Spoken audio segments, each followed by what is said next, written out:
menurut beberapa teori.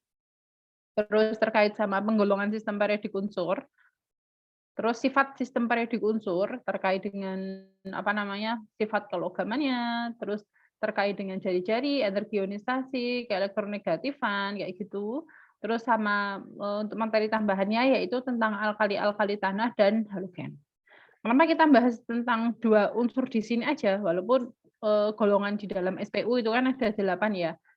Begitu juga ada di, 8, golongan transisi kayak gitu. Banyak, apa namanya, banyak, golongan kayak gitu. Tapi kita fokusnya di alkali-alkali tanah dan halogen. Karena, unsur di golongan di sini itu sifatnya itu kelimpahannya di alam itu juga cukup banyak selain itu. Selain itu juga terkait sama, sifatnya, dia itu lebih reaktif dibandingkan unsur-unsur golongan lain. Nah, kalau alkali tanah itu kan golongan 1, 2 gitu. Nah, sehingga dia cenderung untuk melepaskan elektronnya. Sedangkan untuk yang golongan 7 dia cenderung untuk menarik elektronnya. Sehingga dilihat dari kereaktifannya, unsur-unsur di golongan alkali tanah dan halogen itu cenderung reaktif kayak gitulah dibandingkan dengan unsur-unsur yang lain kayak gitu. Makanya kita membahasnya di sini aja. Walaupun nanti tetap teman-teman mempelajari unsur-unsur golongan lain juga, itu juga penting semuanya, karena tergantung kelimpahannya di alam ya, itu juga cukup banyak juga. Begitu juga dengan unsur-unsur transisi atau golongan B, kayak gitu. Oke, nah ini kita membahas sedikit aja, review aja sih nggak semuanya ini, yaitu terkait dengan, teori di dalam SPU. Nah ini, yaitu menurut triade Dobereiner, yaitu unsur-unsur dalam satu triade disusun berdasarkan kemiripan sifatnya. Nah, maka sifat atau massa atom relatif unsur kedua merupakan rata-rata dari massa atom unsur pertama dan ketiganya, itu. Jadinya misalnya golongan Li, nah, terus golongan Na 11 ya, terus MR-nya 23, terus golongan K 39, di mana Na itu merupakan, rata-rata dari Li dan K, seperti itu. Sehingga didapatkan, massa atomnya itu adalah 23. Teman-teman mungkin kan sudah tahu semua ya. Nah ini, jadinya kelemahannya apa? Nah, baru menyusun triade dan banyak yang belum ditemukan. Ada beberapa unsur yang tidak dalam satu triade memiliki sifat yang dia itu mirip, kayak gitu. Adanya keteraturan setiap unsur yang sifatnya mirip. Nah, AR unsur yang kedua merupakan massa atom rata-rata unsur pertama dan jadi memang ada kelemahannya ya karena itu merupakan teori awal dari perkembangan di dalam SPU. Karena tidak semuanya berdasarkan rata-rata tersebut mempunyai kemiripan sifat.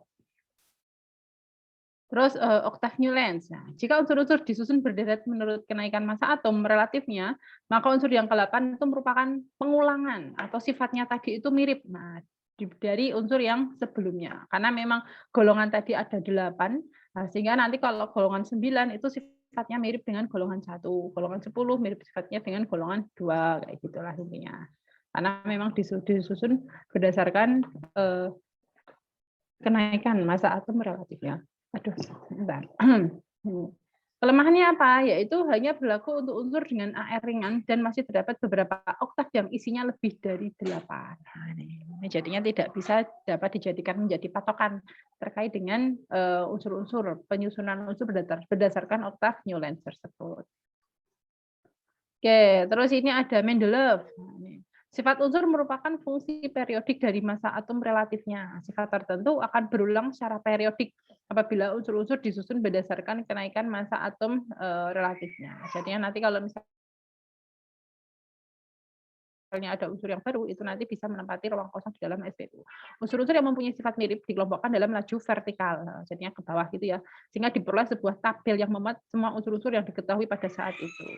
Nanti ada beberapa tempat kosong untuk SPU-nya tadi itu digunakan untuk unsur-unsur baru yang mungkin belum ditemui sampai saat ini, kayak gitu. Jadinya memang berdasarkan dari apa namanya kemiripan sifat. Jadi kalau misalnya golongan 1 itu ya, kecuali H ya hidrogen gitu, memang fasenya itu fase gas. Seperti Li, Na, K, RbCl, dibandingkan dengan golongan 8, HINe, AR, Kr, FeRn, nah kayak gitu itu dikarenakan dia misalnya golongan 8, dia mempunyai sifat yang dia itu cenderung stabil, kalau valensi 8, dia sifatnya atau fasenya tadi dalam bentuk gas, misalnya terus titik leburnya rendah, nah kayak gitu. Jadinya memang secara segi sifat itu disamakan dalam satu apa namanya satu golongan. Ini kekurangannya apa? Nah ini, kalau kelebihannya tuh memang golongannya mirip kayak gitu ya. Misalnya dia, oh sama-sama dia mempunyai valensi 1, so otomatis dia cenderung, sifatnya tingkat kereaktifannya juga hampir sama, kayak gitu.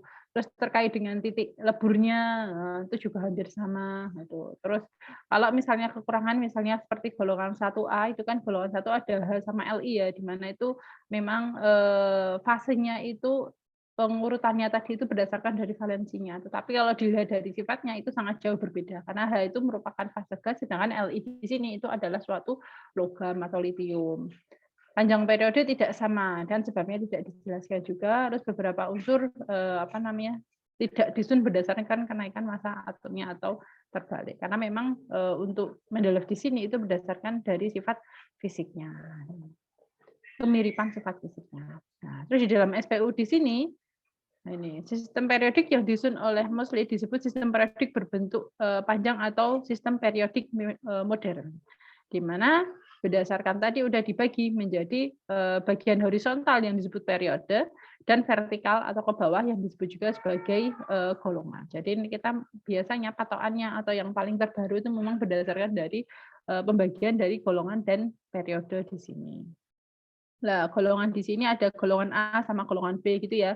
Di mana golongan B itu merupakan golongan transisi. Kalau transisi itu yang pasti dia itu tadi bersifat logam gitu. Sehingga titik leburnya pun itu juga cenderung lebih tinggi dibandingkan dengan golongan A. Terus tetapi terkait sama persentase yang ditemukan di alam, golongan A di sini itu biasanya itu jauh lebih banyak juga. Atau seperti C, H, N, O, P. Nah, itu kan lebih banyak dibandingkan dengan golongan-golongan transisi atau golongan B di sini gitu. Sehingga kalau misalnya teman-teman dilihat gitu berdasarkan dari orbitalnya, biasanya nanti untuk golongan B di sini itu apabila dia diionisasikan gitu ya, dikonfigurasikan, nah dia akan menempati orbital D. Nah, itu bisa menjadi penanda atau menjadi patokan. Oh, kalau misalnya unsur tersebut itu merupakan unsur golongan B. Sehingga untuk yang golongan A di sini dia menempati orbital S dan P gitu. Ya, ini ya ada golongan lantanida, actinida, terus golongan 3B, 4B, 5B. Nah, kalau jumlah golongannya sih sama. Entah untuk antara golongan A dan golongan B. Terus ada golongan lantanida, actinida, ini persentase di alam di sini juga sangat sedikit sekali. Entah dibandingkan dengan golongan B dan paling banyak itu merupakan golongan A. Kalau golongan A fasenya bisa dia dalam bentuk gas, atau dia dalam bentuk logam, semi logam kayak gitu. Tetapi kalau untuk golongan B, golongan transisi, ya ini fasenya itu logam semuanya. Begitu juga dilihat dari biloxnya gitu ya, sehingga dia akan mempunyai bilox lebih dari 1, seperti Fe dia bisa +2, bisa +3, seperti Mn atau mangan dia bisa +4, bisa +7, dan lain-lain, bisa +2 juga. Terus kalau periode di sini itu bisa sama aja sebagai jumlah kulitnya. Jumlah kulitnya. Misalnya Na dia 11. Kalau misalnya dikonfigurasi bisa 281 atau 1S2, 2S2, 2P6, 3S1 kayak gitu ya, atau 281. Oh, kulitnya dia 3. Nah, sehingga kulit pertama dia ditempati 2 elektron, kulit kedua dia 8 dan kulit yang terakhir itu 1 elektron. Sehingga dia dilihat dari jumlah kulitnya 3, sehingga Na tersebut itu menempati periode 3. Valensinya 1, oh dia termasuk golongan 1A kayak gitu. Sehingga nanti kalau misalnya ada unsur-unsur kayak gitu, kita bisa menempatkan atau oh ternyata dia kalau valensi 1 dia masuknya ke golongan 1A. Kalau jumlah kulitnya sama, nah itu bisa dijadikan satu periode. Oke, terus ini nama periodenya ya ada 1, 2, 3, 4, 5, 6, 7. Nah, ini jumlah unsurnya 2, 8, 8, 18, 32. Nah, kayak gitu. Jadi teman-teman bisa cek di dalam SPU. Oke, ini ya golongan 1A di sini. Nah, ini dia menempati orbital S1. Terus ini S2. Jadi kalau misalnya besok teman-teman misalnya ada soal kayak gitu atau ada latihan soal, tentukan, konfigurasi elektron beserta, bilangan kuantum dan tentukan letak golongan dan periodenya. Nah, harapannya teman-teman semua sudah hatam, terkait dengan, dasar dalam penentuan golongan periode dan konfigurasi, elektron. Karena tujuannya kita mempelajari ini apa, kayak gitu. Jadinya, kimia dasar di perkuliahan kayak gitu, itu menjadi dasar teman-teman nanti mempelajari analisis dan organik kayak gitu ya. Nah, dan yang paling penting itu teman-teman bisa memperkirakan terkait sama sifatnya. Nah, sifat, karena itu nanti akan berpengaruh pada saat teman-teman melakukan proses preparasi sampel. Contohnya misalnya seperti ini, misalnya, ada NaOH kayak gitu ya misalnya, ini yang paling sederhana sekali ya, atau misalnya ada unsur lain, dia bersifat volatil kayak gitu. Dilihat dari titik leburnya di sini, misalnya Bu ini titik leburnya misalnya seperti apa ya, metanol kayak gitu. Metanol itu kan metana ditambah metana ditambah metil ditambah OH kayak gitu. Dilihat dari titik didihnya itu sangat rendah sekali. Sehingga apabila kita yang CH4 ya dilihat dari MR-nya tadi kecil yaitu 12 ditambah 4 itu berapa? 16 kayak gitu. MR-nya kecil, dia sifatnya misalnya lebih volatil kayak gitu, sehingga kita dalam proses misalnya melakukan pemanasan itu tidak boleh lebih dari titik didihnya kayak gitu. Nah, sehingga apabila lebih dari titik didihnya otomatis nanti juga bisa terbakar di dalam metanolnya tersebut. Contohnya seperti itu. Jadi nanti teman-teman harapannya bisa lebih paham terkait dengan sifat fisika kimia dari unsur-unsur yang dalam SPU walaupun nggak semuanya kayak gitu. Nah, itu nanti bisa menjadi bekal teman-teman dalam melakukan preparasi sampel di mata kuliah analisis maupun organik kayak gitu. Jadinya kita tidak hanya sebatas ini golongan ini, ini. Nah, tapi maksudnya itu apa kita mempelajari itu? Nah, biar kita lebih paham terkait dengan sifat fisika kimia di dalam sistem periodik unsur gitu. Terus untuk golongan 3B di sini dia D. Nah, ini kan D1 NS2, D2 NS2, D3 NS2. Nah, kayak gitu. Jadinya dia cenderung menempati orbital D ini ya di dalam golongan transisi atau golongan B. Oke, terus sifat. Nah, periodik unsurnya di sini itu ada 2 jenis ya, itu sifat fisik dan kimia. Kalau fisik di sini yaitu seperti jari-jari, energionisasi, untuk afinitas elektron, keelektronegatifan dan kelogaman. Nah, ini jadinya terus selain itu sifat kimia seperti titik didih dan titik leleh gitu. Apa bedanya titik didih dan titik leleh kira-kira teman-teman? Apa?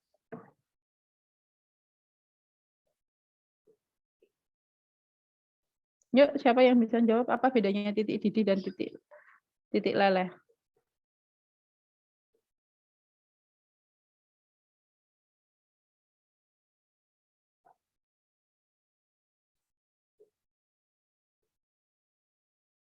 Ayo apa, teman-teman? Halo. Jangan-jangan suara saya dari tadi nggak masuk ini. Masuk kok, Bu. Oh, masuk. Oke. Kan saya shock nanti. Oh, nggak masuk dari tadi. Ngomong dari tadi. Ayo. Itu mungkin, Bu, kalau titik didih itu suhu di mana suatu benda cair yang dipanaskan akan berubah dari bentuk cair menjadi bentuk gas gitu, Bu. Kalau titik leleh? Kalau titik leleh itu kayak melebur gitu loh, Bu. Oke, melebur. Nah, gitu, Jadinya antara gimana? Jadi padat kurang lebihnya begitu, Bu. Oke, melebur. Jadinya tergantung dari jenis fasenya gitu ya. Kalau titik leleh itu nanti biasanya itu tadi yang dipunya itu adalah golongan-golongan logam atau dia itu fasenya itu padat. Kalau titik didih di sini itu bentuknya itu seperti cairan kayak gitu. Sehingga alat pengukurannya pun itu juga beda gitu ya. Untuk titik leleh di sini besok teman-teman kalau misalnya sudah mulai praktek kayak gitu, tujuannya kita menghitung titik leleh itu apa? Jadinya tujuannya kita melakukan analisis secara sifat kimia sehingga harus tahu terkait dengan titik leleh dan titik didihnya itu apa. Yaitu pertama terkait dengan preparasi sampel itu tadi ya. Terus yang keduanya untuk mengetahui unsur tersebut atau senyawa tersebut itu murni apa enggak. Misalnya teman-teman mendapatkan suatu sampel senyawa kayak gitu, di mana secara teori itu dia suhunya itu titik lelehnya gitu maksudnya itu 120 kayak gitu. Terus teman-teman melakukan pengujian terkait dengan titik leleh tersebut. Nah, alatnya namanya melting point. Oh ya, melting point, melt. Nah, yang berarti dia melebur gitu ya, melting point. Untuk melting point tersebut dia bisa mengukur terkait dengan titik lebur maupun jarak lebur. Apa bedanya titik dan jarak? Kalau titik itu 1, nah misalnya 120 aja. Tapi kalau jarak lebur itu misalnya 110 sampai 120. Nah, kayak gitu. Nah, terus teman-teman melakukan pengujian terhadap sampel senyawa yang sudah didapatkan teman-teman kayak gitu misalnya. Ternyata pada sampai suhu 120 ini kok belum melebur semuanya, belum meleleh semuanya. Nah, itu menandakan bahwa sampel senyawa yang didapatkan teman-teman itu tadi itu tidak murni atau ada pengotornya. Karena memang secara teori Na kayak gitu misalnya atau unsur yang lain tuh 120 kayak gitu. Tapi teman-teman melakukan pengujian, loh ini kok nggak sesuai kayak gini. Oh, itu menandakan sampelnya yang diuji teman-teman tadi itu ada pengotornya. Sehingga titik leburnya itu bisa melebihi dari titik lebur secara teori kayak gitu. Begitu juga kalau misalnya suhu 80 kok udah melebur. Oh, ternyata ini apa namanya kemungkinannya itu adalah salah senyawa atau senyawa yang lain. Tapi kalau lebih itu senyawa itu yang benar tapi ada pengotornya atau ada kontaminasinya kayak gitu. Jadinya apa namanya sangat penting ya perhitungan dari titik leleh tersebut. Kalau titik didih di sini itu berkaitan dengan preparasi sampel, misalnya pendidihan, misalnya oh dia metanol ini, oh suhunya itu misalnya 70-80 titik didihnya, sehingga kita misalnya dalam melakukan pemanasan itu tidak boleh atau jangan melebihi 70-80. Lah nanti dampaknya apa ya? Pasti bisa terbakar seperti itu. Dulu saya pernah juga kayak gitu, bukan saya sih teman saya kayak gitu, melakukan pemanasan dengan menggunakan cawan porselen pelarutnya metanol dan dia tidak mengecek terkait dengan titik didih metanol itu seperti apa. Jadinya asal yang penting menguap kayak gitu sampai panas itu. Nah, selang berapa waktu kayak gitu, lah itu langsung bisa terbakar. Jadinya di dalam cawan porselennya itu memang benar-benar kayak mengeluarkan api kayak gitu. Nah, sehingga nanti itu kan jangan sampai itu di lab kita kayak gitu ya. Nah, otomatis nanti kan apa namanya senyawa yang mau kita analisis pun itu juga rusak. Nah, nanti labnya jadi kacau nanti ya. Sehingga teman-teman dalam melakukan preparasi sampel itu harus hati-hati, tidak boleh hanya berdasarkan udah Bu yang penting cepat menguap, cepat habis ya gitu. Enggak, tetapi dilihat dari titik didih atau titik leburnya dulu senyawa yang mau kita lakukan pengujian. Kalau terkait dengan jari-jari atom, energi ionisasi, apa sih gunanya mempelajari ini? Yaitu kira-kira untuk apa? Kalau sifat kimia tadi ya, kalau kita mempelajari sifat fisik itu untuk apa kira-kira?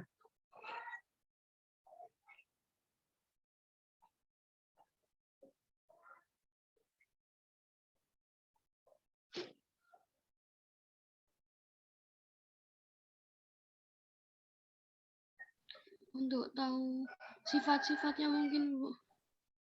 Tujuannya kita mempelajari sifat-sifat ini buat apa?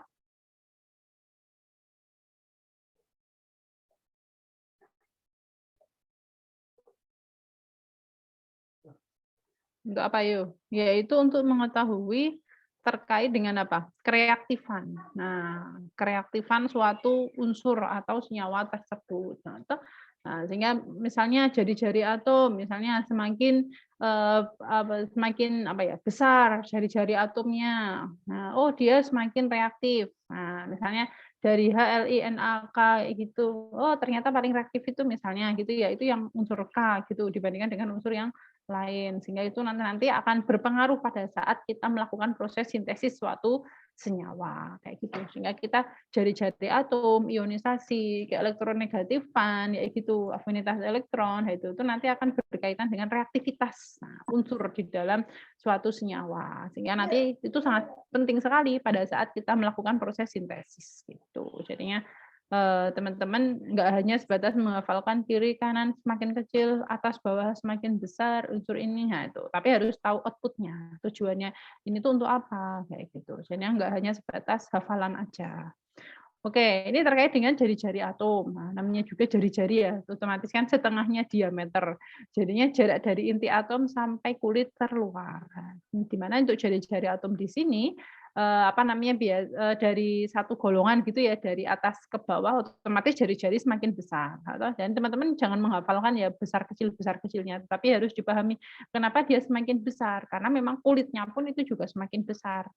H1Li misalnya 3, dia 21, Na 281, itu kan kulitnya semakin besar ya, sehingga jari-jarinya pun itu semakin besar. Tetapi dalam satu periode semakin ke kanan dia semakin kecil, karena dengan kulit yang sama jumlah valensi elektron valensinya tadi semakin banyak. Nah, kita tahu bahwa inti atom tadi itu bermuatan positif, sehingga semakin bertambahnya valensi atau elektron di kulit terakhir, semakin namanya juga positif dan negatif ya, otomatis dia akan semakin tertarik ke dalam. Sehingga semakin ke kanan, otomatis jari-jarinya pun itu juga semakin kecil dengan jumlah kulit yang sama kayak gitu.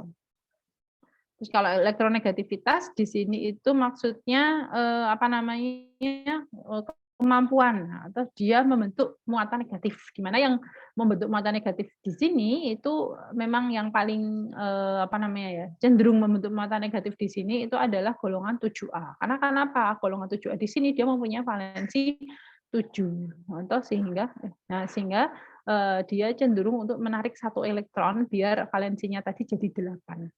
Nah, jadinya bukan golongan 8A gitu ya. Akan tetapi perlu diingat bahwa golongan 8A tidak mempunyai elektronegatifan. Nah, karena dia cenderung sudah stabil, valensinya sudah 8. Nah, sehingga bukan berarti semakin ke kanan itu ke elektronegatifan semakin tinggi, itu enggak seperti itu.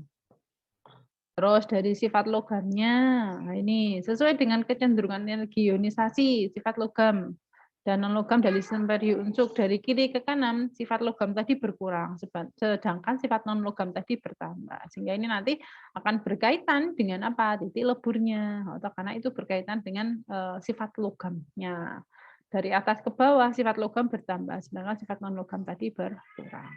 Ini maksud dari sifat logam di sini itu bisa apa namanya outputnya gitu ya, itu sama aja apa namanya, mengetahui terkait dengan itu apa namanya, sifat logam kereaktifannya, nah, kayak gitu. Terus ada titik didih dan titik cairnya juga, nah, atau titik leleh maksudnya. Nah, ini berkaitan dengan sifat logam tersebut gitu ya.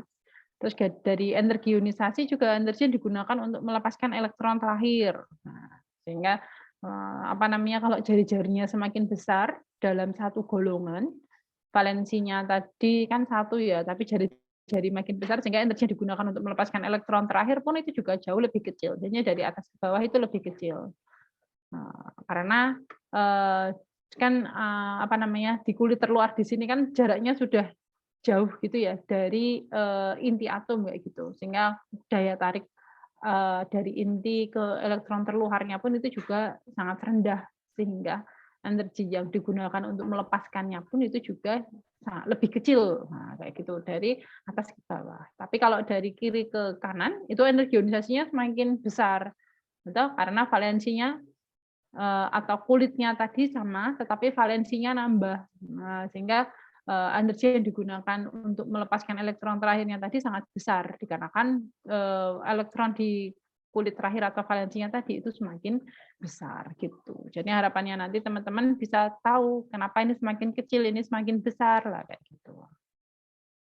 Tapi juga ada beberapa penyimpangan ya, entah ini berkaitan dengan kestabilannya. Oke, ini udah. Terus ini afinitas elektron, yaitu besarnya energi yang dibebaskan dan diserap untuk menerima elektron dari luar atau netral agar menjadi ion negatif. Oke, ini juga ada beberapa penyimpangan juga karena berkaitan dengan kestabilan. Makin ke bawah dalam satu golongan, nah, makin kecil, nah, karena cenderung ke arah positif. Karena jari-jari atom makin besar dan gaya tariknya makin kecil. Begitu juga sebaliknya, makin ke kanan dalam satu periode makin besar atau semakin negatif. Karena jari-jari atom makin kecil dan gaya tariknya pun itu juga semakin besar. Oke, gitu ya.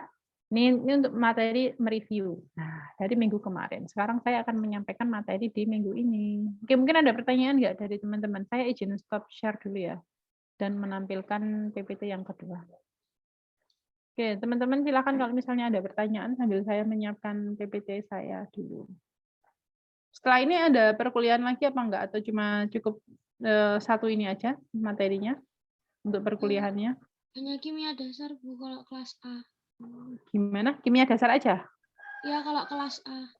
Oh gitu. Kalau kelas B? Bahasa Indonesia, Bu. Bahasa Indonesia, oke. Biar teman-teman bisa menyusun laporan praktikum dengan benar. Bentar, saya share screen dulu. Bu, saya izin bertanya boleh Bu? Oh iya, silakan. Kalau untuk Kok jarak suaranya lebur kecil ya? Bentar. Oke, gimana Mbak? Kalau untuk jarak lebur tadi itu berarti dia waktu mulai meleleh sampai dia meleleh sempurna gitu ya, Bu? Ya, benar. Kalau jarak lebur itu bedanya jarak sama titik lebur itu apa? Nah, itu kalau misalnya jarak lebur tuh dia dari mulai kan alatnya namanya melting point ya. Nah, itu nanti dia mulai melebur sampai habis semua. Nah, itu berapa jaraknya. Tapi kalau titik lebur itu terakhir sendiri, jadinya benar-benar tes habis. Nah, itu titik lebur namanya. Jadinya ada beberapa literatur kayak gitu itu yang apa namanya untuk penilaiannya, bukan untuk penentuan titik lelehnya itu bisa berdasarkan dari titik lebur atau jarak lebur tersebut. Kalau misalnya kadang-kadang malah rata-ratanya ya, jadinya misalnya dimulai dari 110 sampai 115. Nah, itu nanti kemungkinan nanti untuk titik leburnya ya tengah-tengahnya sekitar 100 berapa? 110 112,5 kayak gitu. Misalnya seperti itu. Besok teman-teman kalau misalnya sudah mulai mulai aktif di kampus, nah itu nanti ada alat namanya melting point. Nah, nanti besok teman-teman aplikasinya sih di sintesis ya, kimia organik, ya, sintesis senyawa kayak gitu. Nah, itu nanti teman-teman membuat suatu senyawa hasil sintesis ya gitu, misalnya metil salisilat. Kalau metil salisilat itu starting materialnya apa? Yaitu metanol sama asam salisilat. Berdasarkan reaksi apa? Oh, metanol ada OH-nya. Asam salisilat ada karboksilatnya. Sehingga dasar reaksinya apa kira-kira kira-kira apa ini?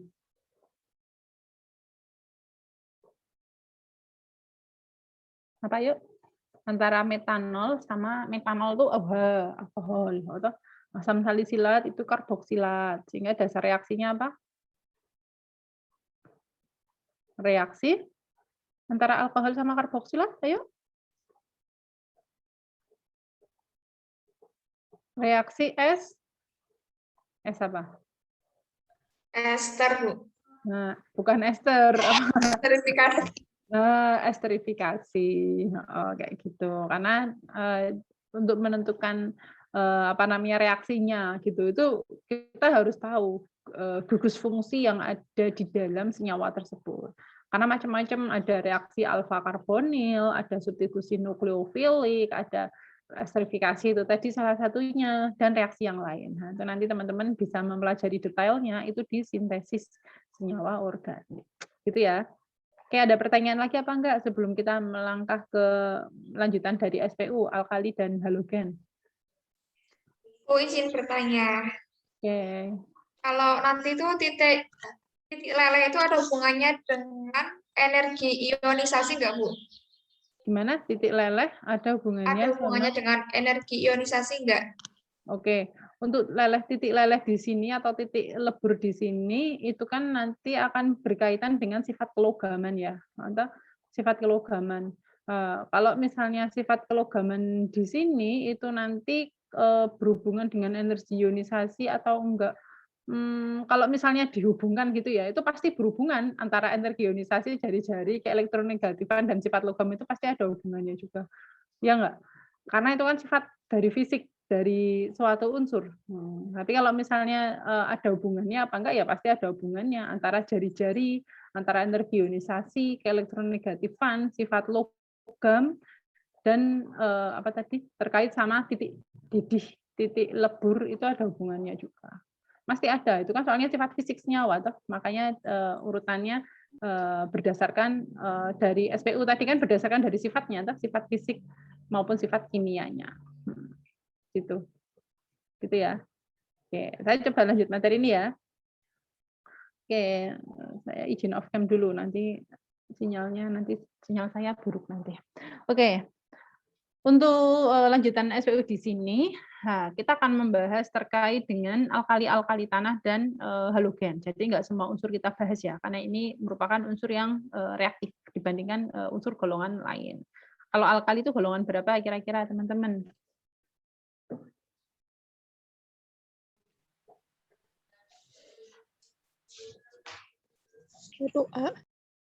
Satu A. Oh, 1A. Kalau alkali tanah dia 2A, Bu. 2A. Oh, halogen? Halogen 7A. 7A. Oke, bisa semua ya. Alhamdulillah. Oke, jadinya unsur-unsur golongan 1A, kecuali hidrogen, disebut juga sebagai logam alkali. Alkali itu yang berarti dia sifatnya apa? Alkali. Oh, ini alkali. Alkali itu apa? Yang berarti dia bersifat basa. Yang berarti dia bersifat basa. Basa pH-nya lebih dari 7 gitu. Jadi ini bisa menjadi menentukan juga gitu ya, golongan itu terkait dengan sifatnya. Maksudnya sifat apa? Sifat kebasaannya. Jadi ada beberapa unsur ini di luar ini ya, tapi nggak apa-apa buat pengetahuan kita semua aja. Jadinya tuh ada beberapa unsur alam, contohnya misalnya seperti golongan alkaloid kayak gitu. Itu merupakan senyawa metabolit sekunder di alam yang dia itu bersifat basa karena memang mengandung gitu ya unsur N. Nah, N-nya di sini itu kan juga bersifat alkali sehingga ada beberapa golongan metabolit sekunder pada tanaman itu tadi sifat asam basanya itu karena dia itu mengandung unsur-unsur di dalam SPU atau dia mengandung logam maksudnya kayak gitu. Bisa mengandung logam, bisa mengandung non-logam juga sih, tergantung logam atau non-logam tersebut tadi sifatnya. Kalau misalnya dia mengandung unsur N, oh ya udah, jadi dia sifatnya itu tadi cenderung ke basa. Gitu. Unsur-unsur golongan 2A disebut juga sebagai golongan alkali tanah. Nah, ini alkali itu maksudnya jadinya golongan 1 dan golongan 2 itu cenderung dia tuh bersifat basa. Kalau ke kanan golongan 7, golongan 6 dia cenderung bersifat asam gitu ya. Nah, terus golongan 1A dan 2A itu jika dilarutkan dalam air membentuk larutan basa, maka disebut golongan alkali dan alkali tanah. Sehingga golongan 1A dan 2A di sini dia sifatnya mudah larut gitu ya di dalam air. Oke. Kalau sebutan alkali tanah untuk golongan 2A dikarenakan logam-logam tersebut umumnya ditemukan dalam bentuk senyawa sukar larut di dalam tanah. Logam alkali dan alkali tanah bersifat sangat reaktif sehingga selalu ditemukan di alam dalam bentuk senyawanya gitu. Jadi dia tidak berdiri sendiri ya, dikarenakan dia sifatnya sangat reaktif, otomatis dia akan berusaha membentuk senyawa dengan unsur yang lain. Misalnya Na nanti dengan Cl, oh jadinya garam dapur. Na dengan OH, NaOH. Na dengan apa itu jadi unsur yang lain kayak gitu. Jadinya dia cenderung untuk membentuk atau bergandengan dengan unsur yang lain untuk membentuk suatu senyawa.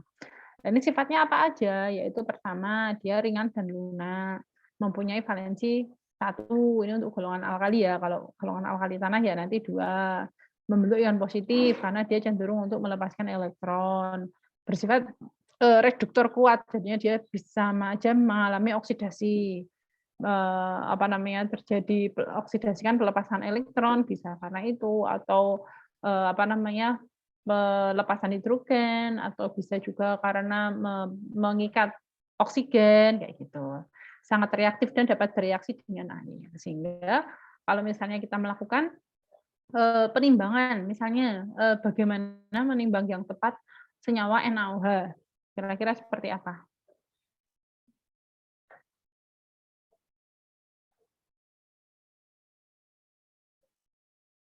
Na itu kan golongan alkali ya. Ada cara khusus gitu nggak menimbang NaOH atau sama seperti senyawa yang lain?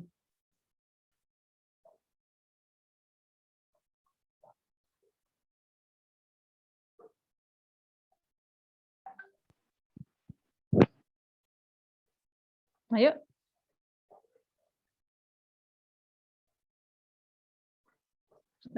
Contohnya gimana?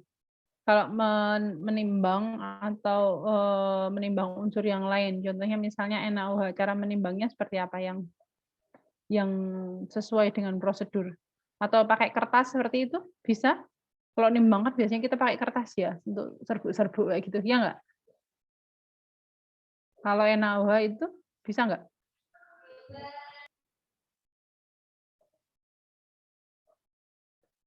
Pakai apa yo?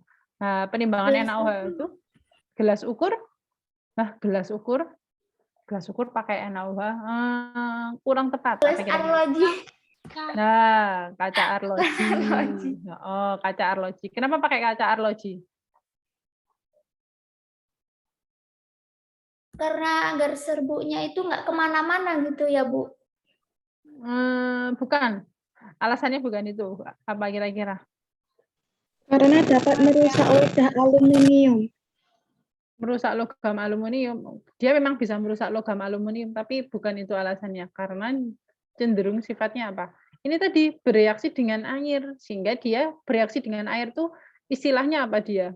Kalau air itu kan berkaitan dengan kelembapan ya, udara itu kan ada airnya. Sehingga dia bersifat apa? Mudah menyerap air itu bersifat apa? Apa kira? Higroskopis. Higroskopis.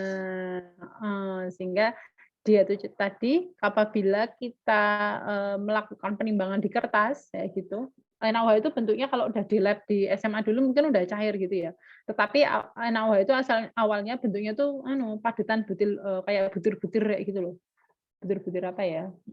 Bulat-bulat lah kayak gitulah. Nah, besok teman-teman bisa cek sendiri ya.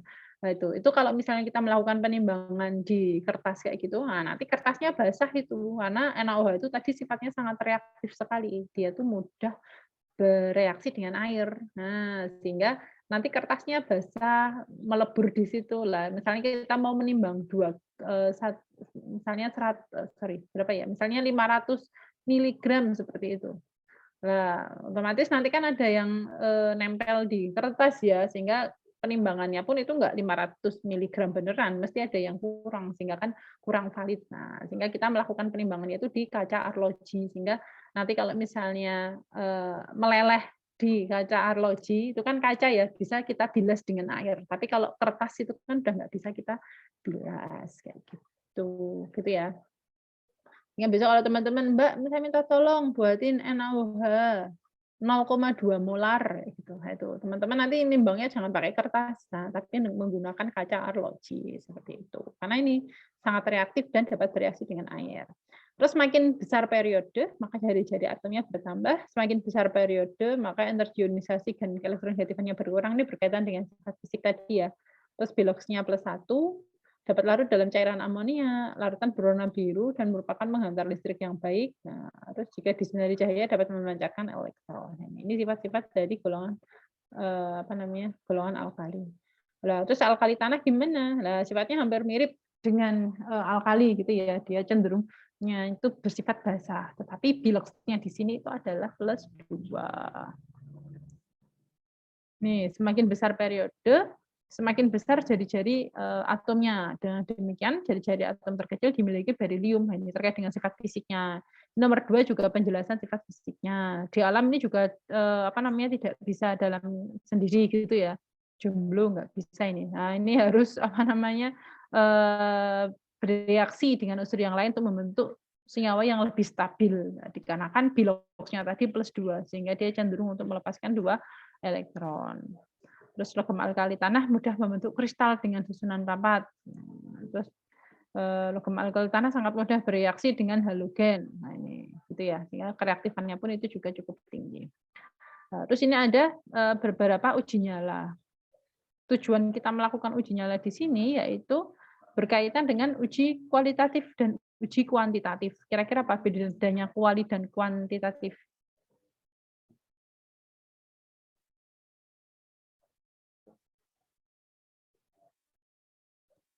Kira-kira apa bedanya kualitatif dan kuantitatif?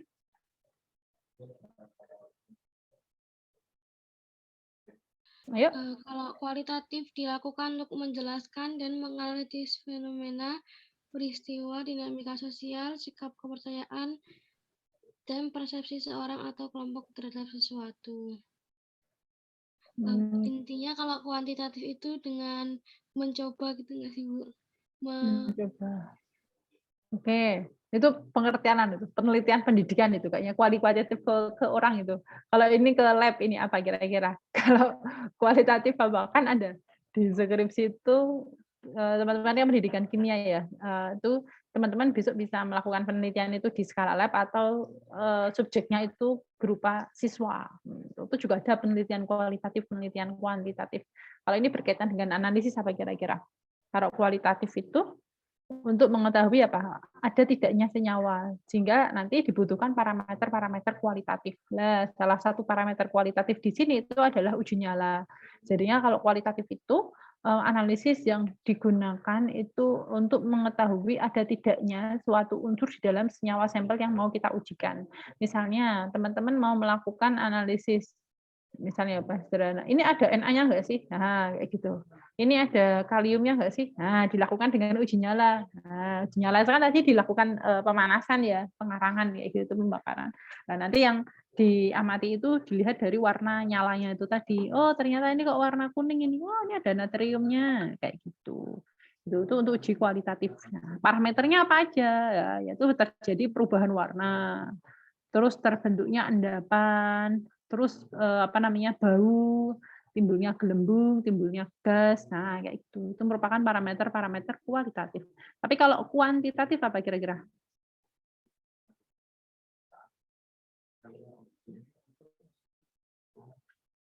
Kuanti. Ini kuantinya berapa sih? Nah, apa? Dengan Kuantitatif. pengukuran. Nah, Angka pengukuran. berhubungan dengan angka. Berhubungan dengan angka, berhubungan dengan jumlah, nah kayak gitu. Kuantitatif. Jadi misalnya kita mau mengetahui berapa sih kandungan apa ya misalnya NaCl di dalam sampel ini ya itu, atau berapa sih mengetahui unsur misalnya Na di dalam sampel itu. Jadinya nanti berhubungan dengan kadar, berhubungan dengan konsentrasi kayak gitu ya. Nah, tapi untuk kasus di sini yaitu memang analisis yang uji pendahuluan yang utama itu merupakan analisis kualitatif, yaitu berdasarkan dari uji nyala atau warna atau terjadi perubahan warna kayak gitu. Nah, ini macam-macam ya. Terus ada misalnya magnesium putih, kalsium jingga, barium hijau, radium merah dan lain-lain. Tuh. Terus oke, sekarang pindah ke halogen atau golongan 7A. Jadinya halogen berasal dari kata halos yang berarti garam dan jenis yang berarti pembentukan. Halogen merupakan unsur non-logam yang paling reaktif.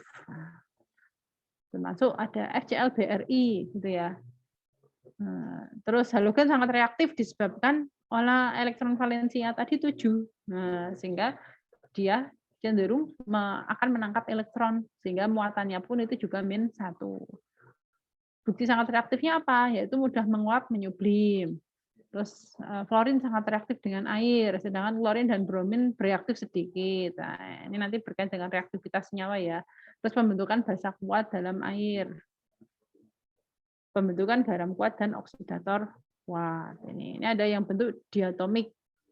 Diatomik yang berarti dia di alam itu bisa dalam bentuk diatomik dan dia itu ada di alam kayak gitu misalnya F2, Cl2, Br2, I2. Tapi kalau cuma F aja itu nggak bisa gitu ya.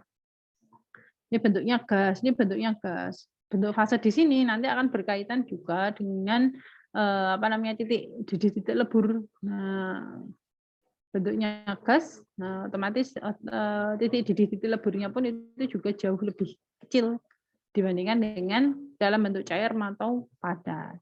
Kalau titik didihnya itu rendah, dia mudah menguap atau susah menguap kira-kira?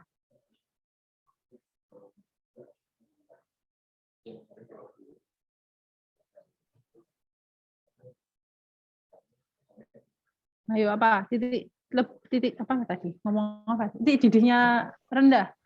Nah, mudah menguap atau susah menguap? Nah, Menguap, Bu. apa? Titik didihnya rendah? Menguap. Nah, mudah menguap. Tapi kalau titik didihnya tinggi, dia susah menguap. Nah, itu ya. Oke. Ini ya gas. Nah, ini bentuknya cair, ini bentuknya padat, ya. Sehingga nanti titik leburnya paling tinggi yang ada di iodin. Warna gas atau uapnya pun juga berbeda-beda, sehingga bisa digunakan juga nanti sebagai analisis kualitatif. Terus ini pelarutnya, ini bisa CCl4, CS2, kloroform itu juga bisa, CHCl3 itu juga bisa. Warna larutan terhadap pelarut 4, tak berwarna, tidak berwarna, coklat, ungu. Nah, itu jadinya tuh bisa gitu ya digunakan untuk analisis kualitatifnya. Oke, ini cara pembuatannya. Ini nanti elektrolisis ini materi tersendiri ya. Nah, jadinya nanti elektrolisis leburan KF kan ada leburan, ada lelehan, ada larutan. Nah, itu kan beda nanti terkait dengan anoda katodanya. Nah, nanti teman-teman silahkan mempelajari terkait dengan pembuatan unsur dari halogen. Terus ini kegunaannya macam-macam ya, klorin, NaF untuk pengawet kayu, HF untuk sketsa pada kaca, klorin, ada Cl-nya untuk garam dapurnya, terus ada bromin, ada AgBr, CH3Br, ada iodin, AgI, NH4, untuk identifikasi amilum, oh nanti dia jadi warna ungu iodium. Nah, itu kan bisa juga sebagai analisis kualitatif dari karbohidrat ya. Nah, jadi nanti nasi ditumbuk terus kita tetesi pakai iodium atau pakai apa ya? Biasanya yang ada di iodium itu betadin. Kayaknya betadin sekarang udah nggak beredar ya. Ditetesin betadin aja, nanti warna ungu. Oh, ungu tersebut menandakan dia ada karbohidratnya atau ada amilumnya di dalam sampel yang mau kita lakukan pengujian kayak gitu. Oke, ini hanya nanti sebatas ini ya untuk uji analisis kualitatif aja atau uji pendahuluan. Jadinya sebelum kita melakukan analisis kuantitatif kayak gitu, kita harus melakukan kualitatif terlebih dahulu. Nah, tujuannya apa? Takutnya nanti kalau dianalisis kualitatif hasilnya ternyata negatif gitu ya, tidak ada, kita nggak perlu melakukan analisis sampai kuantitatif. Karena dilihat dari proses cara kerjanya atau lebih simpel yang kualitatif. Tapi kualitatif di sini tidak bisa menjadi patokan utama, sehingga nanti harus dilakukan pengujian secara kuantitatif untuk mengetahui kadar, untuk mengetahui konsentrasi, dan lain-lain. Gitu ya. Oke, ada pertanyaan apa enggak teman-teman semuanya? Nih, untuk materi hari ini mungkin sampai di sini dulu aja, sampai di alkali tanah dan halogen ya. Minggu depan kita mempelajari terkait dengan proses itu resonansi. Kalau nggak salah resonansi di RPS itu nanti akan kita pelajari lagi. Oke, ada pertanyaan apa enggak teman-teman semuanya? Saya juga bertanya, Bu. Oke, Kalau silakan. misalnya dengan kualitatif, misalnya asam cuka dapur gitu, Bu, itu dengan cara dikasih ke bakso terus dimakan gitu, itu termasuk nggak, Bu?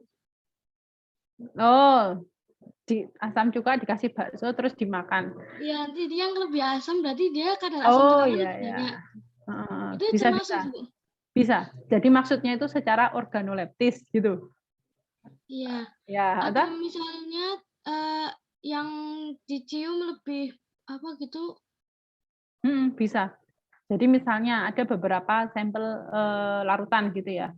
Terus dikasih tempatnya sama semua, teman-teman harus mengetahui ini yang cuka mana ya. Nah, itu kan bisa berdasarkan dari rasanya, berdasarkan dari baunya kayak gitu. Tapi untuk organoleptis di sini itu harus tidak semuanya harus bisa kita lakukan gitu ya. Karena itu kan asam cuka merupakan larutan yang sederhana yang bisa digunakan dalam kehidupan sehari-hari ya, bisa kita makan kayak gitu. Tapi kalau misalnya asam asetat itu kan sama aja asam cuka ya. Tapi kalau yang asam asetat glasial yang pekat, nah nggak mungkin kita mau mencicipi, nggak mungkin kita mau mencium, soalnya kita mencium mencium gitu ya, nah itu bisa nyekik sampai tenggorokan ya gitu. Baunya itu tuh bisa nyampe ke tenggorokan, sakit banget di tenggorokan kayak gitu. Jadinya untuk senyawa-senyawa sederhana yang ada di yang umum kita jumpai itu tuh mungkin bisa kayak gitu secara warnanya, baunya, rasanya, tapi tidak semua senyawa kimia harus kita lakukan uji organoleptis. Karena bahaya, itu menyangkut kita, subjektivitasnya itu tuh tinggi ya gitu. Gitu ya. Oke. Baik, terima Ya ada. kasih. Oke, sami-sami. Ada pertanyaan lagi apa enggak? Ini nanti materinya saya share ya.